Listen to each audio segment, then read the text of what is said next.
ഇവരൊരു വീട്ടിൽ ബർക്കത്തിന് വേണ്ടി തൂക്കിയിടുന്ന ഒരു ഫോട്ടോയും കൊണ്ട് നടക്കുന്നുണ്ട്. അത് കള്ളജാറമാണ് എന്നാണോ ഞാൻ പറഞ്ഞത്, അതോ നബിയുടെ ഖബറിനെ പറ്റിയാണോ പറഞ്ഞത് എന്ന് നിങ്ങൾ തന്നെ വിലയിരുത്തിക്കോളൂ. ഞാൻ എന്താ പാറക്കട വെച്ച് പറഞ്ഞത് എന്ന് അയാൾ തന്നെ കേൾപ്പിക്കുന്ന ഭാഗം തന്നെ ഞാൻ നിങ്ങളെ കേൾപ്പിക്കുന്നു. ശ്രദ്ധിച്ചു കേട്ടോളൂ. വലിയൊരു ജാറം, വലിയൊരു ജാറത്തിന്റെ ആ രൂപത്തിലുള്ള കുറെ ആചാരങ്ങൾ, അത് ഫോട്ടോ വെച്ചിട്ട് വീട്ടിൽ ബർക്കത്തിന് വേണ്ടി തൂക്കുന്ന ഇടപാട് നടത്തുന്നുണ്ട്. നോക്കണം സുഹൃത്തുക്കളെ, പറഞ്ഞത് കേട്ടില്ലേ? ഞാൻ എന്താ പറഞ്ഞത്? ഇവരുണ്ടൊരു കള്ളജാറത്തിന്റെ ഫോട്ടോ കൊണ്ട് നടക്കുന്നു എന്ന് പറഞ്ഞാൽ അത് നബി സല്ലല്ലാഹു അലൈഹി വസല്ലമിന്റെ ഖബറിനെ സംബന്ധിച്ചാണോ? ഇവരുണ്ടാക്കിയ ഖബറുകളെ നിങ്ങൾ കേട്ടിട്ടില്ലേ? ഇവരുണ്ടാക്കിയ ഖബറുകളെ തന്നെ വ്യത്യസ്തങ്ങളായ നിലയ്ക്ക് ഇവർ ഖബറുകളെ ഇന്ന് ചിത്രീകരിച്ചു കൊണ്ടിരിക്കുന്നു. കാണാ കാഴ്ചകൾ എന്ന് പറയുന്ന പുസ്തകത്തിൽ അവരൊരു ഖബർ പരിചയപ്പെടുത്തുന്നുണ്ട്. അതേപോലെ തന്നെ പല സ്ഥലങ്ങളിലും അവരിത് തൂക്കിയിടുന്നുമുണ്ട്. അതാണ് ഇപ്പൊ നിങ്ങൾ സ്ക്രീനിൽ കണ്ടുകൊണ്ടിരിക്കുന്നത്. കാണാ കാഴ്ചകൾ എന്ന് പറയുന്ന ഒരു പുസ്തകം ഇവരിറക്കിയിട്ടുണ്ട്. അതിൽ കാണുന്ന ജാറമാണ് ഇപ്പോൾ നിങ്ങൾ കാണുന്നത്. കണ്ടോ? ശ്രദ്ധിച്ചു നോക്കിക്കൊള്ളണം. ഇവർക്ക് എത്ര ജാറത്തിന്റെ ഫോട്ടോ ഇവരെ കയ്യിൽ നിങ്ങൾ മനസ്സിലാക്കിക്കോ. ഈ ജാറം വ്യാജമല്ലേ? നബി സല്ലല്ലാഹു അലൈഹി വസല്ലമിന്റെ റൂമിൽ കടന്നിട്ട് എടുത്ത ഫോട്ടോ അല്ല ഇത്. ഇവര് വരച്ചുണ്ടാക്കി കമ്പ്യൂട്ടറിൽ ടിപ്പണി നടത്തിയതാണ്. കൈക്രിയ നടത്തിക്കൊണ്ട് ഇവരുണ്ടാക്കിയ ഒരു ജാറമാണിത്. നോക്കണം, ഇങ്ങനൊരു ജാറല്ല, ഇതാണ് അവരുണ്ടാക്കിയത്. ഇനിയോ വേറൊരു ജാറം ഇവർ പരിചയപ്പെടുത്തുന്നുണ്ട്. ഇതേ ജാറം തന്നെ ശ്രദ്ധിച്ചു നോക്കിയാൽ കുറെ തട്ടിപ്പുകൾ അതിൽ നിങ്ങൾക്ക് കാണാൻ. നോക്കൂ, ശ്രദ്ധിച്ചു നോക്കണം നിങ്ങൾ. ആദ്യം കാണിച്ചതുപോലെയാണോ ഇപ്പൊ കാണിച്ചത്? ആദ്യം കാണിച്ചതിന്മേൽ ആ പലകയിന്മേൽ ഒരു ചതുരത്തിലുള്ള ഒരു ബോർഡിന്മേൽ പേരുണ്ടായിരുന്നു. കണ്ടോ? പേരില്ലപ്പോ. ഇപ്പൊ പേരില്ല. നേരത്തെ നിങ്ങൾ നോക്കൂ, അതാ അതിൽ പേരുണ്ട്. ഇതെങ്ങനെ വന്നു? ഒരിടത്ത് പേരുണ്ട്, ഒരിടത്ത് പേരില്ല. ഇനി നിങ്ങൾ ശ്രദ്ധിച്ചോ, ആ ജാറത്തിന്റെ ഒരു വശത്തുള്ള ചുമരിൽ തൂക്കിയിട്ടിട്ടുള്ള ആ കർട്ടൻ നിങ്ങൾ കണ്ടില്ലേ? കാർപ്പറ്റ് കണ്ടില്ലേ? അതിന്റെ ഡിസൈൻ നോക്കി വെച്ചോളൂ. ഈ ഡിസൈനാണോ മറ്റേ ജാറത്തിനുള്ളത്? മറ്റേ ജാറത്തിന്റെ അപ്പുറത്ത് കാണുന്ന ഡിസൈൻ അതാണോ? ഇക്കാണുന്ന ഡിസൈനാണോ ഇവർ കാണാ കാഴ്ചകളിൽ കൊടുത്ത ഖബറിനുള്ളത്? അപ്പൊ ഇത് ഇവർ ഉണ്ടാക്കി തീർത്തതാണ്. ഇവരുണ്ടാക്കിയ ഒരു ഖബറാണിത്. ഇത് ജൂതന്മാര് സൃഷ്ടിച്ചുണ്ടാക്കിയിട്ടുള്ള ഒരു ഖബറിന്റെ ചിത്രമാണ്, ജാറത്തിന്റെ ചിത്രമാണ്. ഇത് അഷ്റഫുൽ ഖൽഖ് മുഹമ്മദുർ റസൂലുള്ളാഹി സ്വല്ലല്ലാഹു അലൈഹി വസല്ലം എന്ന ഞങ്ങളുടെ മുത്ത് നേതാവിന്റെ ഖബറല്ല കേട്ടോ. അതിനെ സംബന്ധിച്ചാ നമ്മൾ പറഞ്ഞത്. നിങ്ങൾ കള്ളജാറത്തിന്റെ ഫോട്ടോ കൊണ്ട് നടക്കുന്നുണ്ടെന്ന്. ഇനിയും തീർന്നോ? ഇവരെത്രയാണ് കള്ളത്തരങ്ങൾ കാണിക്കാറുള്ളത്? ഇനി അതാ ഇവരുടെ വെബ്സൈറ്റിൽ നിങ്ങൾക്ക് വേറൊരു ജാറം കാണാൻ സാധിക്കും. നിങ്ങൾക്ക് സ്ക്രീനിൽ നോക്കിക്കോളൂ. അതാ വെബ്സൈറ്റിൽ ഒരു ഖുറാഫികളുടെ കുബൂരികളുടെ, കേരളത്തിലെ കുബൂരികൾ നടത്തുന്ന വെബ്സൈറ്റിൽ അതാ ഇന്റർനെറ്റിൽ നിന്നെടുത്ത ഫോട്ടോയാണ്. ആ ഫോട്ടോയിൽ കാണുന്നു നബി സല്ലല്ലാഹു അലൈഹി വസല്ലമിന്റെ ഖബർ എന്ന പേരിൽ ഒരു ഖബർ. ശ്രദ്ധിച്ചു കണ്ടോളൂ നിങ്ങൾ. ഇതേതാ? ഇതാദ്യം കാണിച്ചതാണോ? ഇത് വേറെയാ. നോക്കൂ വ്യത്യാസം. ഒരു കുന്തം നാട്ടി വെച്ച് അതിന്മേൽ ഇങ്ങനെ തലപ്പാവൊക്കെ ചുറ്റി വേറൊരു കോലത്തില്. ഇത് തന്നെ കമ്പ്യൂട്ടറിൽ കൈക്രിയ നടത്തിയിട്ട് പെയിന്റ് ഒന്ന് മാറ്റിയതാണ്. ഇതാരുടെ ഖബറാൻ നിങ്ങൾക്കറിയാമോ? സൈറ്റിൽ പോയി പരിശോധിച്ചാൽ കാണാം. ജമാലുദ്ദീൻ റൂമി എന്ന സൂഫിയുടെ ഖബറാണ്. ജമാലുദ്ദീൻ റൂമി എന്ന് പറയുന്ന സൂഫി, ആ സൂഫിയുടെ ഖബറാണ്. കണ്ടില്ലേ അതിന്റെ ഒറിജിനൽ രൂപം? ഇതിൽ കമ്പ്യൂട്ടറിൽ ഒന്ന് കളർ ചേഞ്ച് കൊടുത്ത് കൈക്രിയ നടത്തിയിട്ട് വേറൊരു മോഡലിലാക്കിയിട്ട് അതാ അവർ വെബ്സൈറ്റിൽ പ്രചരിപ്പിക്കുന്നു. ഇതാ നബി സല്ലല്ലാഹു അലൈഹി വസല്ലമിന്റെ ഖബർ ഇതാണെന്ന്. നിങ്ങൾക്ക് എത്ര നാവാണ് കൂട്ടരേ? ആദ്യം കാണിച്ചതാണോ ജാറം? ഇപ്പൊ കാണിച്ചതാണോ ജാറം? മുമ്പ് കാണിച്ചതാണോ ജാറം? ഏതാ നിങ്ങളുടെ ജാറം? നിങ്ങൾക്ക് തന്നെ ഒരു യോജിപ്പില്ലല്ലോ. നിങ്ങളുടെ കാണാ കാഴ്ചകളിലല്ലേ ആദ്യം കൊടുത്തത്? നിങ്ങളുടെ വെബ്സൈറ്റിലല്ലേ നിങ്ങൾക്ക് നിഷേധിക്കാൻ കഴിയുമോ? നിങ്ങളുടെ വെബ്സൈറ്റിലല്ലേ നെറ്റിൽ നിന്നെടുത്ത ഫോട്ടോയാണ്.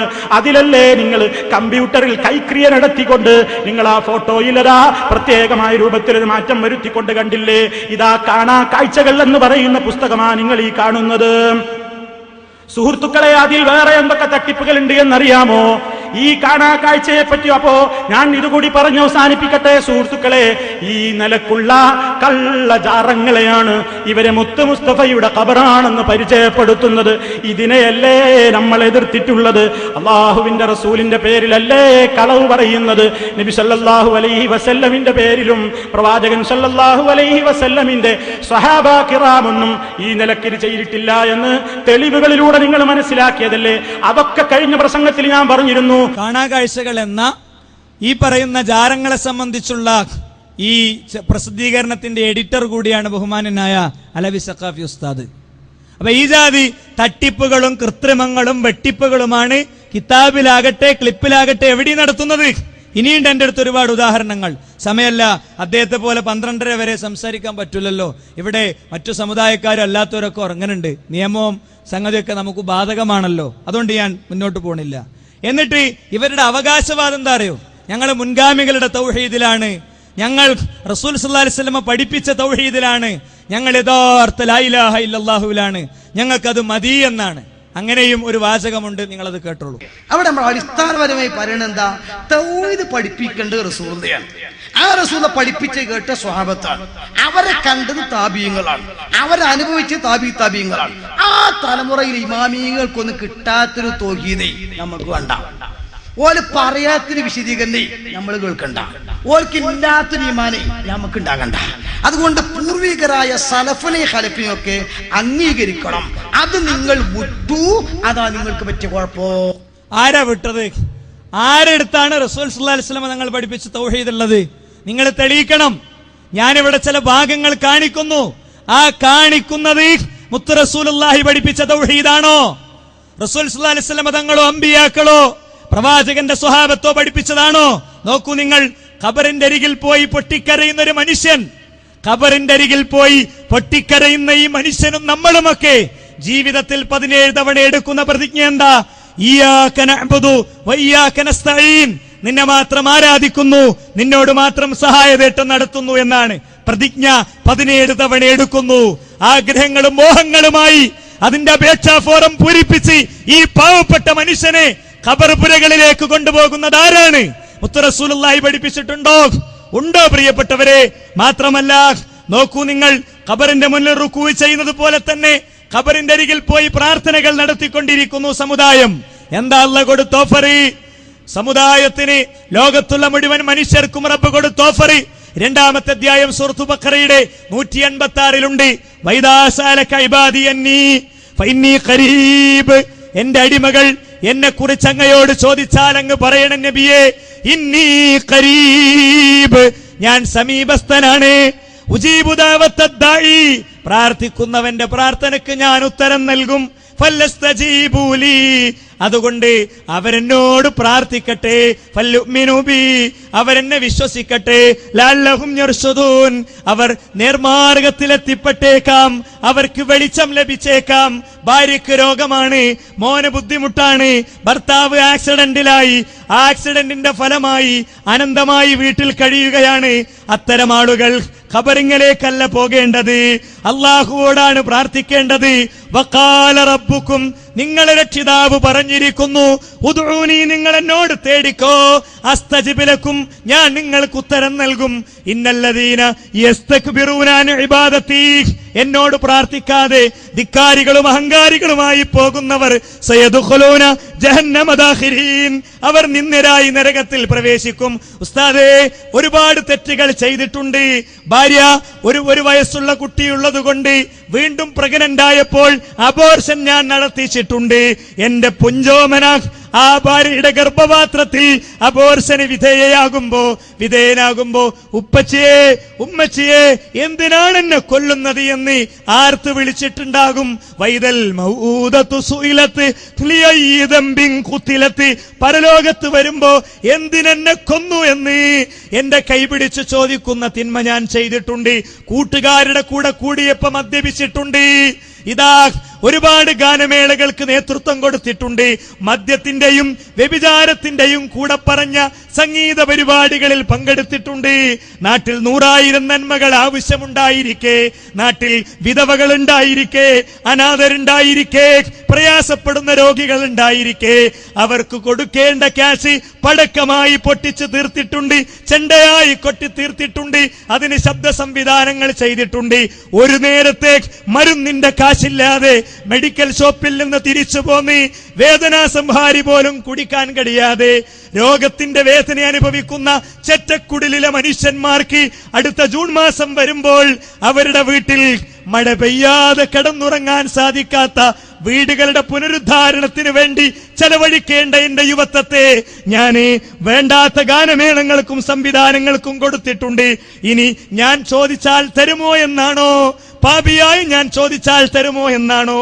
അള്ളാന്റെ കിതാബ് പറയുന്നു, സൂറത്തു സുമറിന്റെ 53 പറയുന്നു, ഖുൽ യാ ഇബാദി അല്ലദീന അസ്റഫു അലാ അൻഫുസിഹിം, സ്വന്തം നഫ്സുകളോട് അതിക്രമം ചെയ്ത എന്റെ അടിമകളെ അങ്ങ് പഠിപ്പിക്കണം നബിയെ, ഇന്നല്ലാഹ യഗ്ഫിറു ദുനൂബ ജമിയാ, അല്ലാഹു എല്ലാ പാപങ്ങളും പൊറുക്കുന്നവനാണ്, അവൻ ഏറ്റവും കാരുണ്യവാനാണ്, അവൻ 100 പേരെ കൊന്നവർക്ക് പൊറുത്തു കൊടുത്തവനാണ്. മദ്യപാനവും വ്യഭിചാരവും പലിശയും അതേപോലെ അന്യ സ്ത്രീകളോടുള്ള ശൃംഗാരവും അത് വേണ്ട കൊലപാതകവും അക്രമങ്ങളും രാഷ്ട്രീയ സ്റ്റണ്ടുകളും ഒക്കെ സംഘടിപ്പിച്ചു. പക്ഷേ ജീവിതത്തിൽ ഇതാ ബോധ്യപ്പെട്ടിരിക്കുന്നു, എനിക്ക് തിരിച്ചു നടക്കണമെന്ന്. രോഗാതുരമായി ശരീരത്തെ ക്യാൻസർ ബാധിച്ച ആദ്യത്തെ ദിവസം, എൻഡോസ്കോപ്പിയുടെ റിസൾട്ട് വന്ന 1ാമത്തെ ദിവസം, ഈസോഫാഗസിനെ രോഗം ബാധിച്ച ദിവസം, OG ജംഗ്ഷൻ ക്യാൻസർ തിന്നു തുടങ്ങിയിരിക്കുന്നു എന്നറിഞ്ഞ ദിവസം അവൻ വാട്ടർ ബെഡിൽ കിടന്ന് പശ്ചാത്താപത്തിലേക്ക് തിരിച്ചു വന്നെങ്കിൽ ഇതാ ആദ്യത്തെ അവസരം. ആക്സിഡന്റിൽ നിന്ന് തന്റെ സ്വിഫ്റ്റ് കാർ രക്ഷപ്പെട്ട ആദ്യത്തെ നിമിഷം വണ്ടി സൈഡാക്കി അയാൾ ഇസ്തിഗ്ഫാർ നടത്തിയതെങ്കിൽ ആ ഇസ്തിഗ്ഫാർ നടത്തുന്ന സുഹൃത്തുക്കളെ, അത്തരം മനുഷ്യരോട് ഖുർആൻ പറയാണ്, നിങ്ങൾ അള്ളാഹുവിന്റെ അടുത്തേക്ക് പകൽ ചെയ്ത തെറ്റുകളും കൊണ്ട് രാത്രി ചെന്നാൽ, രാത്രി ചെയ്ത തെറ്റും കൊണ്ട് പകൽ ചെന്നാൽ അത് പുറത്തു തരുന്നൊരു റബ്ബുണ്ട്. പക്ഷേ യോഗ്യത വേണം, ഹറാം ജീവിതത്തിൽ ഉണ്ടാകരുത്, അള്ളാഹിനോട് മാത്രം തേടണം. ഇത് പറയുമ്പോ എന്താ ഉസ്താദുമാര് പറയണേ, ഞങ്ങളും അള്ളാഹിനോട് മാത്രമേ പ്രാർത്ഥിക്കുന്നുള്ളൂ എന്നാണ്. ഇതൊക്കെ ചെയ്യുന്ന ആൾക്കാർ അതും പറയാനൊരു അവസരം കൊടുക്കും. അള്ളാഹു അല്ലാത്തവരെ വിളിച്ചോ അല്ലാതെയോ അള്ളാഹു അല്ലാത്തവരോട് പ്രാർത്ഥിക്കാൻ പാടില്ല. അതിൽ സുന്നികൾക്കോ മുജാഹിദുകൾക്കോ വേറെ ഏതെങ്കിലും വിഭാഗത്തിനോ തർക്കമില്ല. അള്ളാഹു അല്ലാത്തവരെ വിളിച്ചു പ്രാർത്ഥിക്കണം എന്ന് പറയുന്നവരല്ല സുന്നികൾ, പ്രാർത്ഥിക്കരുത് എന്ന് പറയുന്നവരാണ് സുന്നികൾ. പ്രാർത്ഥിക്കരുത് എന്ന് പറയുന്നവരാണ് സുന്നികൾ. ആ സുന്നികളെ ഞങ്ങൾക്കൊന്ന് കാണിച്ചു തരാം. ആ സുന്നികളെ ഞങ്ങൾക്കൊന്ന് കാണിച്ചു തരാം. ആ സുന്നികളെ കൂട്ടത്തിൽ ഏറ്റവും വലിയ നേതാവ് വൈലത്തൂർ തങ്ങൾ, ബഹുമാനായ വൈലത്തൂർ തങ്ങൾ. ആ തങ്ങള് കേരളത്തിന്റെ പുറത്തൊരു സ്ഥലത്ത് ചെന്നപ്പോ അദ്ദേഹം നടത്തുന്ന പണിക്ക് പ്രാർത്ഥന എന്നാണോ ഇസ്തിഗാസ എന്നാണോ ദുആ എന്നാണോ എന്താന്നാ പറയാ, ഖബറിന്റെ മുന്നിലാ സുജൂദ്. ജനങ്ങളോടൊന്ന് പറയാ, ഞങ്ങളിങ്ങനെ കെട്ടുകണക്കിന് ആയത്തുണ്ടോതും, വല്ലദീന തദ്ഊന മിൻ ദൂനില്ലാ, അല്ലാഹു പുറമെ വിളിച്ച് പ്രാർത്ഥിക്കുന്ന ആളുകൾ ലാ യസ്തജീബൂന ലഹും ബിശൈഇൻ, അവരൊരൽപ്പം പോലും അവർക്ക് ഉത്തരം നൽകുകയില്ല. ഇല്ലാ കബാസുതി കഫൈഹി ഇലൽ മാഇ, വെള്ളപാത്രത്തിലേക്ക് കൈനീട്ടുന്നവനെ പോലെയാണ് അവന്റെ അവസ്ഥ. വെള്ളപാത്രത്തിലേക്ക് കൈനീട്ടിയത് കൊണ്ട് മാത്രം തൊണ്ടയിൽ വെള്ളം എത്തില്ലല്ലോ, അതുപോലെ പ്രാർത്ഥനക്കുത്തരം കിട്ടില്ലല്ലോ. രോഗിയായ ഭർത്താവിന്റെ പ്രശ്നം കേൾക്കില്ലല്ലോ. ഇൻതദഊഹും, നിങ്ങൾ അവരെ വിളിച്ചു തേടിയാൽ ലാ യസ്മഉ ദുആക്കും, വിളി കേൾക്കുകയില്ലല്ലോ. വലൗ സമിഉ, കേട്ടു എന്ന് തന്നെ സങ്കൽപ്പിച്ചോ, മസ്തജാബൂലക്കും, നിങ്ങൾക്ക് ഉത്തരം നൽകുകയില്ലല്ലോ. വയൗമൽ ഖിയാമത്തി, അന്ത്യദിനത്തിലാണെങ്കിൽ യക്ഫുറൂന ബിശിർക്കിക്കും, നിങ്ങൾ പങ്കുചേർത്തതിനെ നിരാകരിക്കുകയും ചെയ്യുമല്ലോ. 46-ാമത്തെ അധ്യായം അഹ്ഖാഫിന്റെ 5-6 ഖുർആൻ തുടരുന്നു, വമൻ അളല്ലു മിമ്മൻ യദ്ഉ മിൻ ദൂനില്ലാ, അല്ലാഹു പുറമേ വിളിച്ചു പ്രാർത്ഥിക്കുന്ന ഏർപ്പാട് ചെയ്യുന്നവരെത്ര മോശക്കാരാണ്. മല്ലാ യസ്തജീബു ലഹു ഇലാ യൗമിൽ ഖിയാമ, അന്ത്യദിനം വരെ ഉത്തരം കിട്ടാത്ത ചികിത്സാശ്രദ്ധരായി കഴിയുന്നവരോട് മകന്റെ ആ തളർന്ന ശരീരമുള്ള മകന്റെ തളർവാദത്തെക്കുറിച്ചും രോഗിയായ ഭാര്യയെക്കുറിച്ചുമൊക്കെ പറയുന്ന മനുഷ്യ, നീ എത്ര വഴികേടിലാണ്. ഇങ്ങനെ ആയത്തോതും ഇറക്കണ സീട്ടാണെന്ത്? പ്രാർത്ഥിക്കണില്ല, സഹായതേട്ടിയെ നടത്തുന്നുള്ളൂ അല്ലേ? എങ്കിൽ ഖബറിന്റെ മുന്നിൽ സുജൂദങ്ങൾ കാണാൻ പോണത് കണ്ടോളിയും. ഖബറിന്റെ മുന്നിൽ വൈലത്തൂർത്തങ്ങൾ സുജൂദിൽ വീഴുന്നു. ഖബറിന്റെ മുന്നിൽ വൈലത്തൂർത്തങ്ങൾ സുജൂദിൽ വീഴുന്നു. സുജൂദിന്റെ സ്ഥലത്തുമ്പോ അതേ ഓപ്പറേറ്റ് ചെയ്യണ എന്റെ സുഹൃത്ത് നിങ്ങൾക്ക് പോസ്റ്റ് ചെയ്ത് തരും അല്ലേ? ഈ സുജൂദ് സുഹൃത്തുക്കളെ മുത്ത് റസൂലുള്ളാഹി പഠിപ്പിച്ചതാണോ? പ്രവാചകചര്യയാണോ? ഇതിന്റെ അഹ്ലു സുന്നത്ത് എവിടെ? ഇതാ ഞങ്ങളെ ചോദ്യം. ആ ചോദ്യത്തിന്റെ ഉത്തരാണ് ഇതുപോലത്തെ പല ക്ലിപ്പും. എന്താ പാവാടിയും തൊട്ട സ്ഥലവും പിടിച്ച സ്ഥലവും എന്നൊക്കെ പറഞ്ഞ് കൈവെക്കാത്തൊരു സ്ഥലമില്ല എന്ന് പറഞ്ഞാൽ, ഇപ്പൊ കമ്മ്യൂണിസ്റ്റ് പ്രസ്ഥാനം കൈവെക്കാത്തൊരു ഏരിയ ഇല്ല എന്ന് പറഞ്ഞാൽ കമ്മ്യൂണിസ്റ്റ് പ്രസ്ഥാനം എല്ലായിടത്തും പോയി ഇങ്ങനെ കയ്യച്ചുന്നാ ആണോ?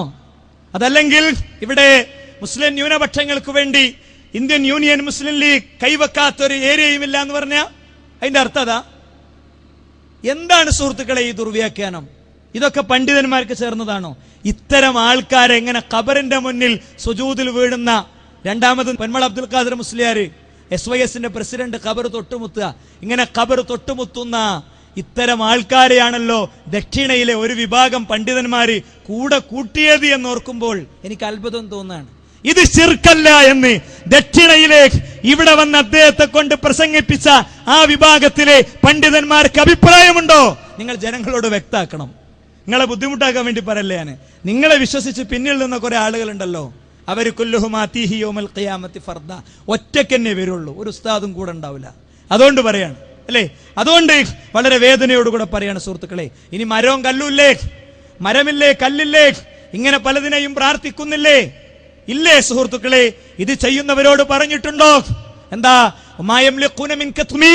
ഒരു ഈത്തപ്പനക്കുരുവിന്റെ പാട പോലും സ്വന്തമാക്കാത്തവരാണ് ഇവരൊക്കെയെന്ന്. മരത്തോടും കല്ലിനോടും പ്രാർത്ഥിക്കാണ്. പാലക്കാട് ജില്ലയിലെ പുത്തിരിപ്പാടത്ത് ഒരു മരത്തിന്റെ താഴെ തൊട്ടികെട്ടിയിരിക്കുന്ന അവിടെ ജാറല്ല. എന്താ? കുട്ടിയില്ലാത്തവർ എന്ത് ചെയ്യണം? ഈ തൊട്ടിയിൽ പോയി കുട്ടിക്ക് വേണ്ടി, നേർച്ചയ്ക്ക് വേണ്ടി സാധനം ഇടണം. അപ്പോഴോ കുട്ടിയില്ലാത്തവർക്ക് വേണ്ടി തൊട്ടി കുട്ടിയെ തരുമെന്ന വിശ്വാസത്തിന്റെ പിന്നിൽ ആരാണ് പ്രവർത്തിക്കുന്നത്? ഞങ്ങൾക്ക് ഇതൊറ്റൊന്നും ബന്ധമില്ല, ഞങ്ങൾക്ക് ഇതൊന്നും അറിയില്ല എന്നാണോ? അറിയില്ല എന്നാണെങ്കിൽ അലവി സഖാഫിയുടെ തൗഹീദ് ഞാൻ കേൾപ്പിച്ചുതരാം. അദ്ദേഹം എന്താണ്, എപ്പോഴാണ് പ്രാർത്ഥന ഒരു കാര്യം പ്രാർത്ഥന ആകുക എന്ന് പറയുന്നുണ്ട്. ആ പ്രാർത്ഥന എപ്പോഴാണ് ആകുക എന്നുള്ളത് അദ്ദേഹം ഒന്ന് പറഞ്ഞോട്ടെ. അപ്പൊ എപ്പോഴാണ് ആരാധനയാകുക? ഒന്നുകിൽ ദൈവമാണെന്ന് വിശ്വസിക്കണം, അല്ലെങ്കിൽ ദൈവപുത്രനാണെന്ന് വിശ്വസിക്കണം, അല്ലെങ്കിൽ സ്വതന്ത്രമായ കഴിവുണ്ടെന്ന് വിശ്വസിക്കണം. ഈ മരത്തിന്റെ അടുത്തും ഖബറിന്റെ അടുത്തൊന്നും പോണ ഒരാളും അത് വിശ്വസിക്കണില്ല. അപ്പോഴേ ഒരു ശക്തിക്കുള്ളത് പ്രാർത്ഥനയാകുള്ളൂ, ആരാധനയാകുള്ളൂ. വളരെ ചെറിയൊരു ചോദ്യം, ഇത് ലോകത്ത് പഠിപ്പിച്ച അഹ്ലുസുന്നത്തിന്റെ ഒരു ആലിമിനങ്ങൾ കാണിക്കോ? ആലിമിനങ്ങൾ കാണിക്കോ? ഉസ്താദന്നെ വരേണ്ട ഒരു മറുപടി പറയാന്, ഉസ്താദന്നെ വരേണ്ട ഒരു മറുപടി പറയാന്. ഉസ്താദാണല്ലോ തുടങ്ങിയച്ച് അല്ലേ? ദക്ഷിണയിലെ ഉലമാക്കൾ അവര് നിങ്ങൾക്ക് ഇനിയും നബിദിനത്തിന്റെ വിഷയത്തിൽ പ്രതികരണങ്ങൾ രേഖപ്പെടുത്തുമെന്ന് തന്നെയാണ് ഞാൻ വിചാരിക്കുന്നത്. അതുകൊണ്ട് ഈ കൊടുക്കുന്ന തൈക്കാലം കേസിലാവില്ല. കേരളത്തിൽ വടക്കൻ ജില്ലകളിൽ ഇറക്കിയ മുടി ശക്തമായി ചർച്ച ചെയ്യപ്പെട്ടു. ഞാൻ അങ്ങോട്ട് വരുന്നുണ്ട്. മുടി ശക്തമായി ചർച്ച ചെയ്യപ്പെട്ടു. കേരള സർക്കാർ ഹൈക്കോടതിയിൽ സത്യവാങ്മൂലം കൊടുത്തു. ഇതിന്റെ പേരിൽ പണപ്പിരിവ് നടന്നിട്ടുണ്ട്, ഇതിന്റെ പേരിൽ സാമ്പത്തിക തട്ടിപ്പ് നടന്നിട്ടുണ്ട്. മനസ്സിലായില്ലേ?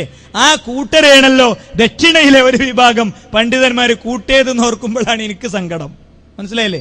ഈ ജാതി ഇത് അന്വേഷണത്തിൽ IB റിപ്പോർട്ട് ചെയ്തു. IB റിപ്പോർട്ട് സർക്കാർ മന്ത്രിസഭയിൽ വെച്ചു, സർക്കാരിന് കൊടുത്തു. ഇല്ലെങ്കിൽ നിരാകരിക്കണം, നിഷേധിക്കണം, ഹാജരാക്കും. 10 റുപ്യന്റെ കോട്ടിഫൈ സ്റ്റാമ്പ് വഴി അതൊക്കെ ഞങ്ങളും ഭാഗ്യിച്ചിട്ടുണ്ട്. വിവരാവകാശ നിയമം എന്ന ഇന്ത്യൻ പൗരന് ചരിത്രത്തിൽ കിട്ടിയ ഏറ്റവും വലിയ അവകാശം അല്ലേ? എന്താ? അറിയാനുള്ള അവകാശം.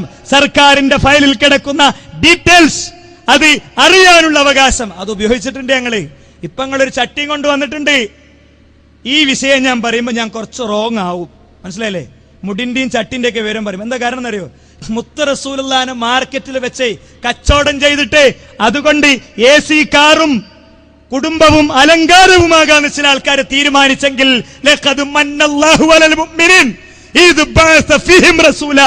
നിങ്ങളിലേക്ക് അനുഗ്രഹ സമ്പൂർണനായ ഒരു ദിവ്യ ദൗത്യവുമായി പ്രവാചകനെ നിയോഗിച്ച റബ്ബ് അവൻ അനുഗ്രഹീതനാണ്.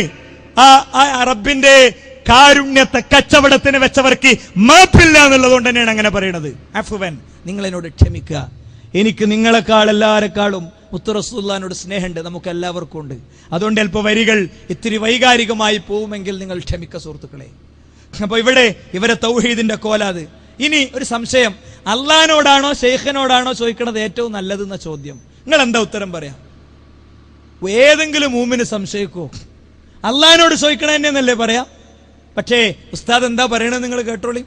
അള്ളാഹുവെ രക്ഷിക്കണേ, മൊയ്തീൻ ശൈഖെ രക്ഷിക്കണേ, ഇതിലേതാണ് അള്ളാഹ്ക്ക് ഇഷ്ടം, ഏറ്റവും ഇഷ്ടം? രണ്ടും അള്ളാഹ്ക്ക് ഭയങ്കര പൊരുത്ത, രണ്ടും ഇഷ്ടം. അതുകൊണ്ടാണല്ലോ അള്ളാഹു എന്താ കുട്ടി ഇങ്ങനെ, അതുകൊണ്ടാണല്ലോ അള്ളാഹു തആല ഇന്നമാ വലിയക്കുമുല്ലാഹു വ റസൂലുഹു വല്ലദീന ആമനു എന്ന് പറഞ്ഞത്. എന്നോട് ചോദിക്കണോ എനിക്ക് ഇഷ്ടമാണ്, റസൂലിനോട് ചോദിക്കണോ എനിക്ക് ഇഷ്ടമാണ്, ഔലിയാക്കളോട് ചോദിക്കണോ എനിക്ക് ഇഷ്ടമാണ് എന്നുള്ള പറയാൻ കാരണം അതാണല്ലോ. അപ്പോ ഇങ്ങനെയൊക്കെ ചോദിക്കൽ ഇഷ്ടമായതുകൊണ്ടാണ് അള്ളത് മൂന്നും പറഞ്ഞത്. അതേ സമയത്ത് മുജാഹിദിനെ ഈ പറയണ ഈ അള്ളാഹിനോട് മാത്രം ചോദിക്കാന്നുള്ള പരിപാടിയല്ല, അത് അള്ളാഹ്ക്ക് ഏതായാലും ഇഷ്ടമല്ല. കാരണം അങ്ങനെയാണെങ്കിൽ പിന്നെ റസൂലുഹു വല്ലദീന ആമനു എന്ന് പറഞ്ഞ ആയത്ത് എന്താ ചെയ്യാ? അപ്പൊ ആ ആയത്തിന് അപ്പൊ ഖുർആൻ മുഴുവൻ സ്വീകരിക്കണോ? ഖുർആൻ മുഴുവൻ സ്വീകരിക്കുന്നവരാണോ നിങ്ങൾ? എങ്കിൽ അള്ളാഹുവിനോടും ചോദിക്കണം, റസൂലിനോടും ചോദിക്കണം, ഔലിയാക്കളോടും ചോദിക്കണം. നേരത്തെ പറഞ്ഞ വിശദീകരണം ഇതിനോട് ചേർത്തി വായിക്കണം. അള്ളാഹിനോട് ചോദിക്കുന്ന ഒരു രൂപത്തിലാണ്, അമ്പിയാക്കൾ ഔലിയാക്കളോട് ചോദിക്കുന്ന വേറെ രൂപത്തിലാണ്. ചോദ്യകർത്താക്കൾ മൈക്ക് അവിടെ ഓഫ് ചെയ്യണം, അതുകൊണ്ടാണ് അത് വിസിലടിക്കണം. അപ്പോ അള്ളാഹുവിനോട് ചോദിക്കുന്ന ഒരർത്ഥത്തിലാണ്, അതുപോലെ റസൂലിനോടും ഔലിയാക്കളോടും ചോദിക്കുന്ന വേറെ അർത്ഥത്തിലാണ്. ആ വിശദീകരണം മറക്കാൻ പാടില്ല. ഏതായിരുന്നാലും ഖുർആൻ മുഴുവനും സ്വീകരിക്കുന്നവരാണോ അവരെന്ത് ചെയ്യും? അവർ സുന്നികളെ മാതിരി അള്ളാഹിനോടും ചോദിക്കും, റസൂലിനോടും ചോദിക്കും, മുഹ്യിദ്ദീൻ ശൈഖിനോടും ചോദിക്കും, ഔലിയാക്കളോടും ചോദിക്കും. ഖുർആൻ കുറച്ച് ഒരു തുണ്ട് മാത്രം സ്വീകരിക്കുന്നവരാണോ ഓർ അള്ളാഹിനോട് മാത്രം ചോദിച്ചിട്ട് റസൂലുഹു വല്ലദീന ആമനു വല്ലദീന യുഖീമൂന സ്വലാത്ത വയൂതൂന സക്കാത്ത വഹും റാകിഊൻ എന്ന ദീർഘമായ ഭാഗം അവര് അവഗണിക്കും. ഇങ്ങനെ ഖുർആൻ കുറച്ച് സ്വീകരിച്ച് കുറച്ച് മറച്ചു വെക്കുക എന്നത് ജൂതന്മാരുടെ സ്വഭാവമായിരുന്നു. ആ ജൂതന്മാരുടെ സ്വഭാവമാണ് വാസ്തവത്തിൽ മുജാഹിദുകളും ജമാഅത്തെ ഇസ്ലാമിക്കാരും സ്വീകരിച്ചിട്ടുള്ളത്. ജൂതന്മാരുടെയും അതുപോലെ തന്നെ ക്രിസ്ത്യാനികളുടെയും സ്വഭാവം സ്വീകരിക്കാൻ സുന്നികൾ തയ്യാറല്ലാത്തത് കൊണ്ട് അവർ മുഹ്യിദ്ദീൻ ശൈഖിനോടും ചോദിക്കുന്നു, അതുപോലെ തന്നെ അള്ളാഹുവിനോടും ചോദിക്കുന്നു. അപ്പൊ റസൂലുള്ളാഹി അവഗണിച്ചു, ആയിഷ ബീവി അവഗണിച്ചു, 4 ഖലീഫമാര് അവഗണിച്ചു, ലക്ഷക്കണക്കിന് സ്വഹാബത്ത് അവഗണിച്ചു, ഖുർആൻ പറഞ്ഞ ഔലിയാക്കൾ അവഗണിച്ചു, ഖുർആൻ പറഞ്ഞ അമ്പിയാക്കൾ അവഗണിച്ചു. ആണോ? മുത്ത് റസൂലുള്ളാഹി സ്വല്ലല്ലാഹി അലൈഹി വസല്ലം തങ്ങൾ അല്ലാതെ വേറെ ആരെങ്കിലും വിളിച്ച ഒന്നുണ്ടോ? ഉണ്ടോ? അദ്ദേഹം പറഞ്ഞ എന്താ? അങ്ങനെ ചെയ്തിട്ടില്ലെങ്കിൽ അവഗണിച്ചു എന്നാ. യാ റസൂലല്ലാഹ്, യാ നബിയല്ലാഹ് എന്ന് റസൂലുള്ളാഹി വിളിച്ചത് കൊണ്ടുവരാൻ പറയും ഉസ്താദിനോട്, ഹാജരാക്കാൻ പറയും. മുത്ത് റസൂലുള്ളാഹി ഏറ്റവും പ്രധാനപ്പെട്ട 3 സ്ഥലത്ത് ചെന്നു. മഖാമു ഇബ്രാഹിം, മഖാമ് എന്ന് പറഞ്ഞ കടക്കണ സ്ഥലം എന്നല്ല, കാമി എന്നുള്ളതാ മഖാമ്, നിൽക്കണ സ്ഥലം എന്നാ. ഇബ്രാഹിം നബി അലൈഹി സ്വലാം കഅബയിലേക്ക് ഉണ്ടാക്കാൻ നിന്ന സ്ഥലം. അവിടെ ചെന്നപ്പോ യാ ഇബ്രാഹിം എന്ന് വിളിച്ചോ. മഹദിയായ ഹാജറ ബീവി കുഞ്ഞിന്റെ തൊണ്ട നനക്കാൻ വെള്ളത്തിനോടിയ സ്ഥലം സഫന്റെയും മറുവന്റെ ഇടയിൽ യാ ഹാജറ എന്ന് വിളിച്ചോ പ്രിയപ്പെട്ടവരെ. അല്ലെങ്കിൽ മഹാനായ ഇസ്മായിൽ അലൈഹി ഇസ്ലാമിനെ അറുക്കാൻ കിടത്തിയ മിനയിൽ എത്തിയപ്പോ യാ ഇസ്മായിൽ എന്ന് വിളിച്ചോ, ഹക്ക് കൊണ്ട് തരണേന്ന് വിളിച്ചോ. ആയിഷ ബീവി മുത്ത് റസൂലുള്ളാഹിക്ക് ശേഷം 47 കൊല്ലം ജീവിച്ചു. അവരുടെ വീടിന്റെ തൊട്ടപ്പുറത്ത് വിരിക്കപ്പുറത്ത് മുത്ത് റസൂലുള്ളാഹി സ്വല്ലല്ലാഹി അലൈഹി വസല്ലം ഉണ്ട്. ഉദ്ധരിക്കാമോ നിങ്ങൾക്ക്? ഒരൊറ്റ റിപ്പോർട്ട്. ആകെ നിങ്ങൾ ഉദ്ധരിക്കണ്ട. ഖബറിന്റെ അരികിൽ പോയില്ലേ? ഒരാൾ ഇസ്തസ്ഖലി ഉമ്മത്തിക്ക് എന്ന് ചോദിച്ചില്ലേ? മഴയില്ലാത്ത കാലത്ത് എന്ത് ചെയ്യാനാ ഖുർആൻ പറഞ്ഞത്? റസൂല് പറഞ്ഞത് മഴയ്ക്ക് വേണ്ടി ഒരു പ്രത്യേക പ്രാർത്ഥനയും നിസ്കാരവും നിശ്ചയിച്ചു. റസൂൽ സ്വല്ലല്ലാഹു അലൈഹി വസല്ലം ഞങ്ങൾ അതാ ചെയ്തത്. ഉമർ ഇബ്നുൽ ഖത്താബ് റളിയല്ലാഹുവിന്റെ കാലത്ത് ചെയ്തില്ലേ എന്നാണ് ചോദ്യം. ഉമർ ഇബ്നുൽ ഖത്താബ് റളിയല്ലാഹുവിന്റെ കാലത്ത് ചെയ്തു എന്ന് പറയുന്ന വേറെയും കുറെ ഉണ്ട്. തറാവീഹ് ഉമർ ഇബ്നുൽ ഖത്താബ് റളിയല്ലാഹു 20 റക്അത്ത് നിസ്കരിച്ചില്ലേ? 20 റക്അത്ത് നിസ്കരിച്ചു എന്നുള്ളത് ഹദീസായ പോരാ, തെളിയിക്കപ്പെട്ട പിന്നെ എന്താ സ്വഹീഹായ ഹദീസാകണം. അത് സ്വഹീഹായ ഹദീസാണ് എന്ന് കൃത്യമായിട്ട് സമർത്ഥിക്കണവര് ഞങ്ങൾ തിരുത്തും, ഒരു പ്രശ്നമല്ല. ഞങ്ങൾക്ക് ബോധ്യപ്പെട്ട അപ്പൊ തിരുത്തും. അതിന്റെ കാര്യങ്ങളൊക്കെ ഒന്ന് പരിശോധിച്ച് തെളിവൊക്കെ ഒന്ന് ചെക്ക് ചെയ്ത് തിരുത്തും. ഇതേപോലെ ഉമർ ഇബ്നുൽ ഖത്താബ് റളിയല്ലാഹുവിന്റെ കാലത്ത് ചെയ്തില്ലേ എന്ന് ടെൻഷൻ അടിക്കണ്ട. ഉമർ ഇബ്നുൽ ഖത്താബ് റളിയല്ലാഹു എന്ത് ചെയ്തു? അബ്ബാസ് ബിൻ അബ്ദുൽ മുത്തലിബിനെ ഇമാമാക്കി നിർത്തി നിസ്കരിച്ചു. പിന്നെ ഇസ്തസ്ഖലി ഉമ്മത്തിക്കാന്നില്ലേ? ഇതാരെ റിപ്പോർട്ട് ചെയ്തതാ? ഇത് റിപ്പോർട്ട് ചെയ്തെടുത്ത് സൈഫ് ഉണ്ട്. സൈഫ് ഈസ് നോട്ട് സൈഫ്, അതാ പ്രശ്നം. സൈഫ് എന്ന ആള് സൈഫ് അല്ല, അയാൾ യോഗ്യനല്ല, അയാൾ സ്വീകാര്യനല്ല. ഉത്തുഹിമ ബിസ്സന്ദഖ, അയാൾ നിരീശ്വരവാദം ആക്ഷേപിക്കപ്പെട്ട ആളാണ്. അപ്പോ എടമറുകി എന്ന നിരീശ്വരവാദിയുടെ കിതാബിലുള്ളത് തെളിവായി ഉദ്ധരിക്കും പോലെയാണ് ഉസ്താദുമാര് സൈഫ് എന്ന നിരീശ്വരവാദിയുടെ ഉദ്ധരിക്കുന്നത്. മഅദല്ലാഹ്. പിന്നെന്താ, ഒത്തുബി പാട്ടുപാടിയില്ലേ, സിദ്ദീഖ് റളിയല്ലാഹു ചെയ്തില്ലേ എന്ന് പറയുങ്ങള്. ഉസ്താദ് പറഞ്ഞതനുസരിച്ച് എന്താ വരേണ്ടത്? അള്ളാഹു അല്ലാത്തവരോട് പ്രാർത്ഥിക്കാത്ത ഒരാള് അയാൾ അപൂർണനാണ്, അയാൾ അപൂർണനാണ്, അയാൾ ഒരു തുണ്ട് സ്വീകരിച്ച ആളാണ്. എന്തേ ഇവരിതൊന്നും ഇല്ലാത്തത്? അലി ഇബ്നു അബി താലിബ് റളിയല്ലാഹു അൻഹു 2 യുദ്ധം ഫേസ് ചെയ്തു. മുആവിയ റളിയല്ലാഹു അൻഹുമായിട്ടും ആയിഷ ബീവിയായിട്ട് 2 യുദ്ധം. ആ 2 യുദ്ധം ഉണ്ടായിട്ട് ഈ ഒരു പണിയെടുത്തോ? ഇല്ല ഉസ്താദേ. അപ്പോ അവരൊക്കെ അപൂർണരാണോ? ഉദ്ധരിക്കൂ നിങ്ങൾ ചരിത്രത്തിൽ നിന്ന്. സാധ്യല്ല. ഒത്തുബിയാര മുസ്തഹത്തുറും ബിശറാബ്. അതിപ്പോ ആ കുട്ടി എന്തൊക്കെ ഇങ്ങനെ കാണാതെ പറയണാണ്. പരിശോധിച്ചോളിയും. ഞാൻ പറയുന്ന ഹർഫിൽ വ്യത്യാസം ഉണ്ടെങ്കിൽ പറയും. മുസ്തഹത്തുറും ബിശറാബ്. എന്താ ഇസ്തഹത്തറ ബിശറാബ് എന്ന് പറഞ്ഞാൽ നേരെ ഡിക്ഷണറി മറിക്ക. ഐ അൽ മൂലിഉ ബിഹി, കുടിച്ച് ലക്ക് കെട്ട ആള്, കാട്ടായി അടിക്കണ ആള്, അതാ അതിന്റെ അർത്ഥം. അപ്പോ ഒന്ന് നിരീശ്വരവാദി, ഉസ്താദിന്റെ തെളിവ്. 2 മുഴു കുടിയൻ അല്ലെ, അയാള് പാടിയ പാട്ടാ തെളിവ്, അയാള് പാടിയ പാട്ടാ തെളിവ്. ഞങ്ങൾക്കോ അള്ളാന്റെ കിതാബാണ് തെളിവ്, അള്ളാന്റെ കിതാബാണ് തെളിവ്. ഇനി മരിക്കണ കട്ടിലിൽ പോലും മുസ്ലിം സമുദായത്തെ വിടൂല എന്നവരെ തീരുമാനം. ഒരു മുസ്ലിയാരോട് ലാ ഇലാഹ ഇല്ലല്ലാഹ്ക്ക് പകരം മുഹീദ്ദീൻ ശൈഖിനെ വിളിച്ച് തേടി അങ്ങനെ ആക്കാൻ പറ്റുമോ നോക്കുമ്പോൾ അദ്ദേഹം കൊടുക്കണ ഉത്തരം കേട്ടോളൂ നിങ്ങൾ. എന്റെ ചോദ്യം, ആ അപകട സമയത്തിൽ ആ വിളിച്ച ആൾക്ക്, ഇപ്പോ നേരത്തെ പ്രസംഗിച്ച ഉസ്താദ് പറഞ്ഞു അവസാനം മരിക്കുന്ന സമയത്ത് കാമിലായ ഈമാനോട് കൂടി മരിക്കാൻ തൗഫീക്ക് തരണം, അഷ്ഹദു അല്ലാ ഇലാഹ ഇല്ലല്ലാഹ് വ അഷ്ഹദു അന്ന മുഹമ്മദ് റസൂലുള്ളാഹ് എന്ന് പറഞ്ഞു മരിക്കാൻ നമുക്ക് ഭാഗ്യം വേണമെന്ന്. അത് എല്ലാ മുസ്ലിമീങ്ങളെയും അത് തന്നെയാണ് ഷഹാദത്ത് കലിമ. ആ പറഞ്ഞിട്ട് എന്തായാലും അപകടം സംഭവിച്ച ആ സുഹൃത്തിന് ഹോബിയായിട്ട് വന്നതാണ് മൊഹീദ്ദീൻ ശൈഖ് തങ്ങളെ എന്ന് വിളിച്ചിട്ട്. ഈ സഹോദരന് അവസാനം മരിക്കുമ്പോൾ അപകടത്തിൽ മൊഹീദ്ദീൻ ശൈഖ് തങ്ങളെ എന്ന് വിളിച്ചു, ആ സമയത്ത് മരിച്ചു. ആ സഹോദരന് ഷഹാദത്ത് കലിമ ആയിട്ടുണ്ടോ? രണ്ടാമത്തെ ചോദ്യം ഒന്ന് കഴിഞ്ഞിട്ട് ബാക്കിയാക്കാം ഇൻഷാ അല്ലാഹ്. ചോദ്യം അതാണ് ഞാൻ മനസ്സിലാക്കിയത്. ആ നേരത്ത് ഇസ്ലാം എന്ന് പുറത്തു പോകുന്നുള്ള പ്രശ്നം അതല്ല സുഹൃത്ത് ഉദ്ദേശിച്ചത്. അവസാനത്തെ വാചകം മുഹിയുദ്ദീൻ ശൈഖ് ആവൂലേ എന്നാണ് ഞാൻ പറയുന്നു. മുഹിയുദ്ദീൻ ശൈഖിനെയല്ലേ കാവൽ വിളിച്ചത്? കാവൽ വിളിച്ചാൽ കാവൽ കൊടുക്കുന്ന ആളാണ് മുഹിയുദ്ദീൻ ശൈഖ് റളിയല്ലാഹു അൻഹു. അതുകൊണ്ട് തന്നെ മുഹിയുദ്ദീൻ ശൈഖ് എന്ന് വിളിച്ചുന്ന മുഅ്മിനിന്റെ അടുത്ത് മുഹിയുദ്ദീൻ ശൈഖ് വരും. അത് വിളിച്ചാൽ അവിടെ അവസാനം ലാ ഇലാഹ ഇല്ലല്ലാഹ് പറയാൻ മുഹിയുദ്ദീൻ ശൈഖിന്റെ കഴിവ് കൊണ്ട് അള്ളാഹു അദ്ദേഹത്തിന് കഴിവ് കൊടുത്തിരിക്കും. അപ്പൊ നിങ്ങൾ സംശയിക്കണ്ട. മുഹിയുദ്ദീൻ ശൈഖെ കാക്കണേ എന്ന് പറഞ്ഞാൽ അങ്ങനെ മരിച്ചു പോകൂല. ആ മുഹിയുദ്ദീൻ ശൈഖിന്റെ കാവൽ അപ്പ കിട്ടും. ഉടനെ അവൻ ലാ ഇലാഹ ഇല്ലല്ലാഹ് കൂടി പറയും. അതും കൂടി പറഞ്ഞിട്ടേ അവൻ മരിക്കൂ. ഇതാണ് ഇതിന്റെ മറുപടി. മറുപടിക്ക് തെളിവ് എവിടെ? മറുപടിന്റെ തെളിവ് വെക്ക്. ആയത്ത്, ഹദീസ്, അതേപോലെ തന്നെ അഹ്ലുസ് സുന്നന്റെ ഉലമാക്കൾ പറഞ്ഞത്. നെല്ലിക്കുത്ത് ഇസ്മായിൽ മുസ്ലിയാർ പറഞ്ഞും കൂടി ഇല്ല. ഉണ്ടോ? ആയിരക്കണക്കിന് സ്വഹാബത്ത് വഫാത്തായി യുദ്ധക്കളത്തിലടക്കം. മുത്തു റസൂലുള്ളാഹിയെ വെള്ളം കോരി കൊടുക്കണേ. യാ റസൂലല്ലാഹ് എന്ന് വിളിച്ചോ? എങ്ങോട്ടാണ് മുസ്ലിം സമുദായത്തെ കൊണ്ടുപോണത്? ഇവരെ കൂടെയാണ്, നല്ല കമ്പനിന്റെ കൂടെയാണ് ദക്ഷിണയിലെ ഒരു വിഭാഗം പണ്ഡിതന്മാർ ഇപ്പൊ കൂടിയിട്ടുള്ളത്. നിങ്ങൾക്ക് മനസ്സിലായില്ലേ? അപ്പൊ ദക്ഷിണയിലെ പണ്ഡിതന്മാര് ആ വിഭാഗത്തിന് കൂടി ബാധ്യത ഉണ്ട് ഇതിന്റെ ഒക്കെ തെളിവ് പറഞ്ഞു കൊടുക്കാൻ.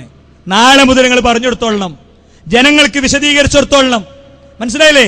അപ്പൊ സുഹൃത്തുക്കളെ, ഇതാണ് ഇവരെ തൗഹീദിന്റെ കഥ. ഈ തൗഹീദാണ് സ്വർഗത്തേക്ക് എത്തിക്കണ തൗഹീദ് എന്നാ പറയണേ. ഇനിയോ അടുത്ത നബിദിനം. എന്താ? ഏത് ഇബാദത്ത് ചെയ്യുമ്പോൾ എന്താ പേരോട് ഉസ്താദ് പറയണേ? നിങ്ങൾ കേട്ടോളി. ഏത് കക്ഷികൾ വന്നാലും നമുക്ക് പരിശുദ്ധ ദീനുൽ ഇസ്ലാം, അത് അസ്റഫുൽ ഖൽഖ് സല്ലല്ലാഹു അലൈഹി വസല്ലമ തങ്ങൾ പഠിപ്പിച്ചതുപോലെ, അസ്റഫുൽ ഖൽഖ് സല്ലല്ലാഹു അലൈഹി വസല്ലമ തങ്ങൾ സഹാബത്തും പഠിപ്പിച്ചതുപോലെ ഇവിടെ പ്രചരിപ്പിക്കേണ്ടതുണ്ട്.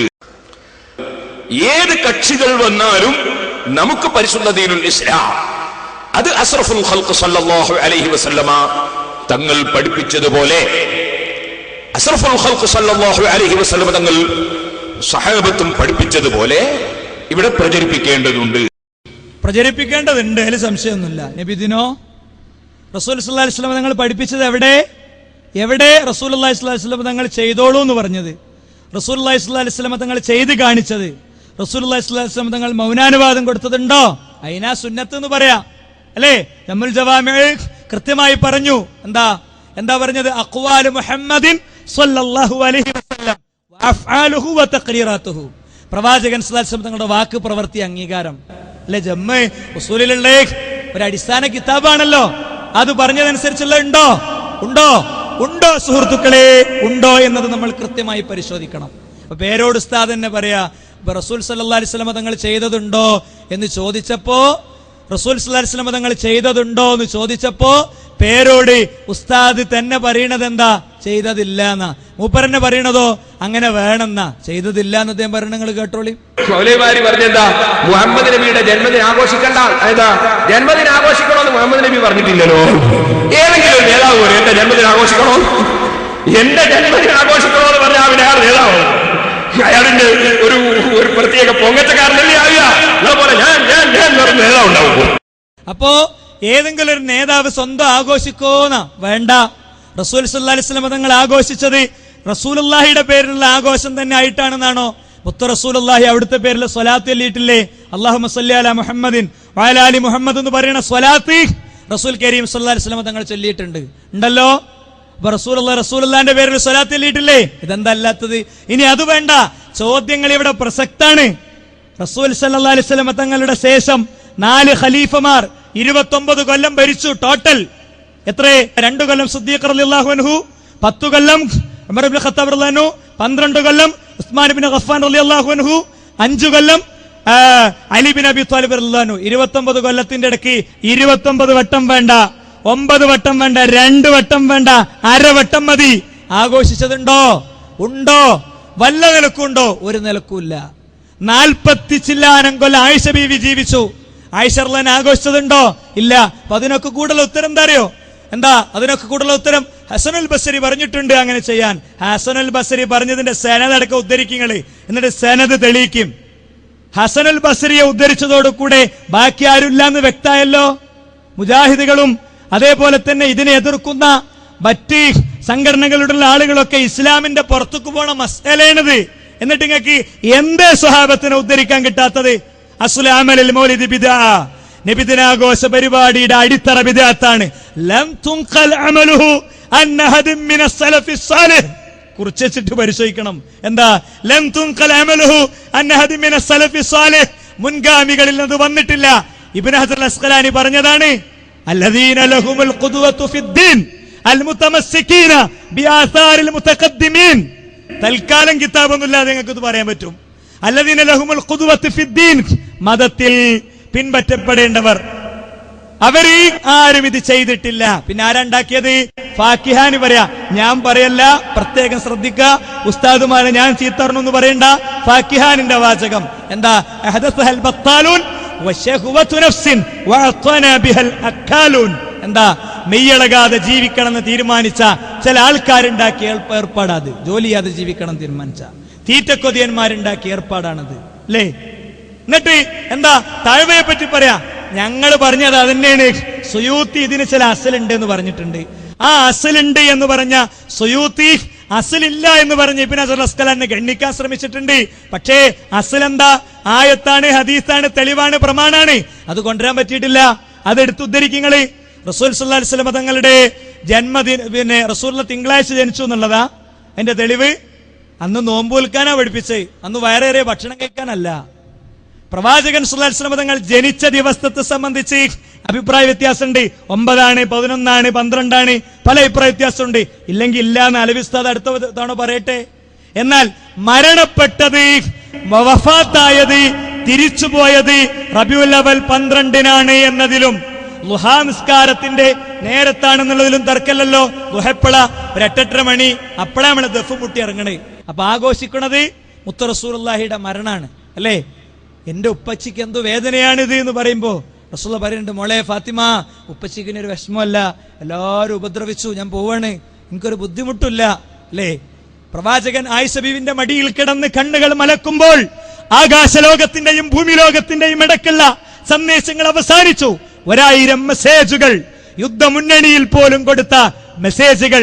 നിങ്ങൾ കടന്നു ചെല്ലുന്ന ദേശത്തെ സ്ത്രീകളെ ഉപദ്രവിക്കരുത്, കുട്ടികളെ ദ്രോഹിക്കരുത്, പ്രാർത്ഥനാ മഠങ്ങളിൽ പൂജിച്ചുകൊണ്ടിരിക്കുന്ന പൂജാരികളെയും പ്രാർത്ഥനാ മഠങ്ങളെയും കയ്യേറ്റം ചെയ്യരുത്. ആ മനസ്സ് നോവിച്ചു. എന്തിന്? അമ്മക്കിളിയുടെ കൂട്ടിൽ നിന്ന് പറക്കാറാകാത്ത കുഞ്ഞിക്കിളി എടുത്ത് അദ്ദേഹത്തിന്റെ അനുയായി വന്നപ്പോ മനസ്സ് നോവിച്ചു. ആ കരയുന്ന അതിന്റെ കുഞ്ഞിനെ കരയുന്ന അതിന്റെ അമ്മക്ക് തിരിച്ചു കൊടുക്കുക എന്ന് ഓർഡർ ഇട്ടു. തന്റെ സൈന്യം പോകുന്ന വഴിയിലെ പ്രസവിച്ച് കിടക്കുന്ന പട്ടിക്കും അതിന്റെ കുട്ടിക്കും സെക്യൂരിറ്റി ഒരുക്കി. ചരിത്രത്തിൽ തുല്യതയില്ലാത്ത വഴികൾ, വെളിച്ചങ്ങൾ. അത് പകർത്തല സുഹൃത്തുക്കളെ. നബിദിനം എന്ന് പറഞ്ഞാല് ഞങ്ങളോട് പറഞ്ഞല്ലോ, ചില 3 ക്ലിപ്പാണ് നിങ്ങൾ ചിരിക്കുന്നത്. അതിൽ ഒന്നാമത്തെ ക്ലിപ്പാണ് നിങ്ങൾ ആരും ചിരിക്കരുത് ഞാൻ അഭ്യർത്ഥിക്കുകയാണ്. എന്തിനാ? ബർക്കത്ത് പോകാതിരിക്കാൻ. പക്ഷെ നിങ്ങൾ കാണണല്ലോ, അതുകൊണ്ട് കാണിക്കുക. കുറച്ച് കുട്ടികളെ രംഗത്തിറക്കി വേഷം കെട്ടിച്ചോ നോക്കുങ്ങൾ.